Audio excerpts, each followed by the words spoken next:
I think you could ask the question, people have asked the question, what was her mark on the team? What was her mark on the league?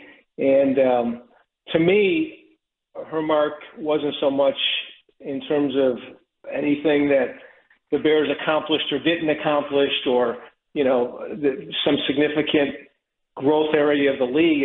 It was, she set an example, I think, of really how people in her sphere, whether it be administrators with the team, administrators in the league, other owners, coaches, players, anyone she touched, she set an example really of how to live a life. And, she was a wonderful wife and mother, and she had her priorities straight. She never got too skewed about, what was important. The Bears were very, very important to her. She used to cry after losses. But I think she really kind of had a good grasp on what was most important. And she left an example. And I think, all the people who were around her, the players who, she started giving a little talk to players late in her life once a year. And, the players who heard that were always really impressed. And I think the people who she got to spend one time with will always remember those moments and the things that she had to say to them. Dan, you've written beautifully about her before and did so again today. And it's amazing to think about the entirety of her life. You wrote about something she was involved in when she was 3 years old in 1925, when football was behind baseball and college football and boxing and horse racing and tennis and golf and probably wrestling in popularity. And college football, too. Yeah, absolutely. Absolutely. And when she's 3 years old in that 1925 year, can you describe the way you do for our listeners what she was involved in at that point? Yeah, she was 2 years old when she went with her mother on the Red Grange tour, and at least a portion of the Red Grange tour. And her baby brother Muggs had just been born, and she was old enough though to go, and she was carried in Red Grange's arms as a 2-year-old. Wow! And she witnessed all these games, and that was obviously a seminal moment for the National Football League. The growth of popularity really started there, and then she had a front row seat for everything that happened in terms of the league's expansion and foothold it got on the American culture. She was there for all of it, and there's nobody like her in sports who could say that. And it's just remarkable that she was able to touch everyone from Red Grange to Caleb Williams, and it's something that could never be recreated. It's almost unbelievable to sit here and talk about it. I mean, it does. Really? Could this have happened? But it did happen. Yeah, and right you have like the Red Grange, Dick Butkus, Walter Payton, Dan, like all the way to Caleb Williams. Like that, you're right, Dan. Like that spectrum of all of the interactions that she had, and seeing how ownership in the NFL has changed, and women's role in ownership in football overall has changed. And when you think about it, like what? She was born the year after suffrage? Like, you know what I mean? Like, football was born a year after suffrage, and here she is as one of the matriarchs of the NFL. It's amazing. When Don Pearson and I were doing the work for the Centennial Scrapbook, I think this would have been summer of 2018, might have been 2017. We spent about 20 hours with her in her living room, interviewing her for this book.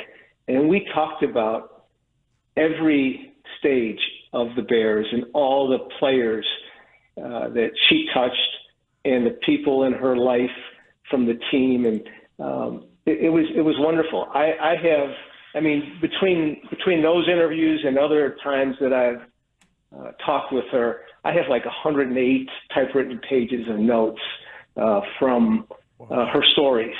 And it's really, it's incredible to hear her talk about Bill George or Bill Osmanski or Link Lyman, you know, these Hall of Fame players that really have kind of escaped. I know, you know, if you talk to people of a younger generation, like my kids, they'll say, "Who was that?" You know, but and I get it. I mean, you know, these people were gone way before you and I were around too. But such an important part of football history, and you know, if you have an appreciation for what went before, I think you know she was just a great resource for memories and history of the National Football League and the Bears in particular. Well, this is a day to bring her kind of legacy to life, for lack of a better term, for people, and you're doing a great job with that. I've been thinking about her as a young woman, or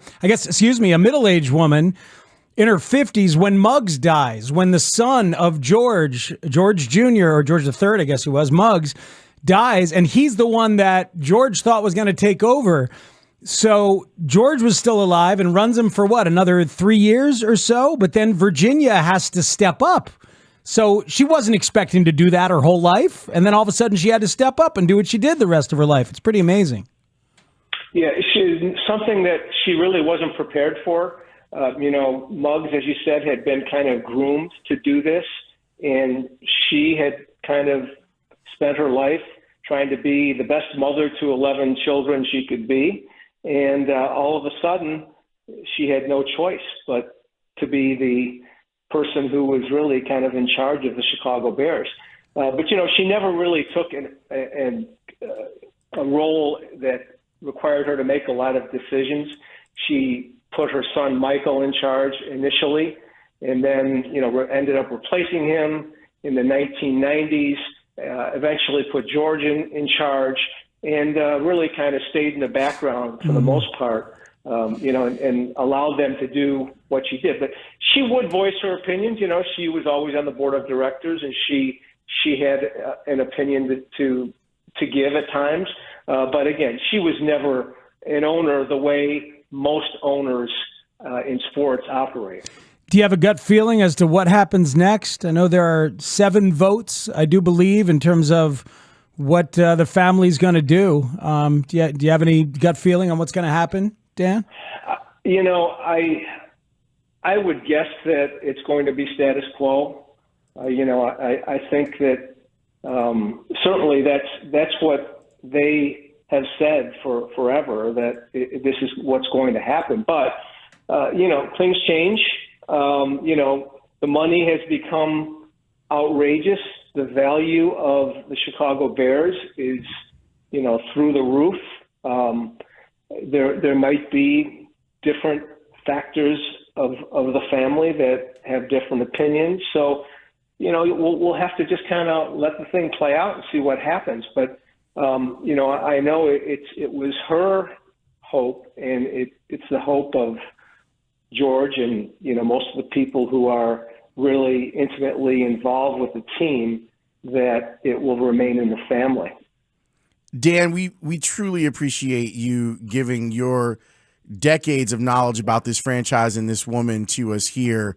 And knowing that you do have a personal relationship, we know it's not easy, but we thank you for educating us and the audience on her life and legacy. I want to leave you with one thing.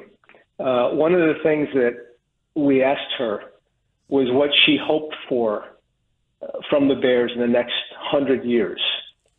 And she said this. She said that we can survive, thrive, and do good things. We have a responsibility to the players and their health. We have a responsibility to the community, and I think the players have a responsibility. When they go into a classroom and talk to children about reading, health habits, or the importance of education, the kids listen. Parents and teachers can preach all day, but when a Chicago Bear goes in and talks about it, I hope it has a positive impact. And I think that's very important for the future of our young people in this country. That's what she stood for right there. Wow. Beautiful. Dan, thank you again. Okay, thanks, guys. Appreciate it.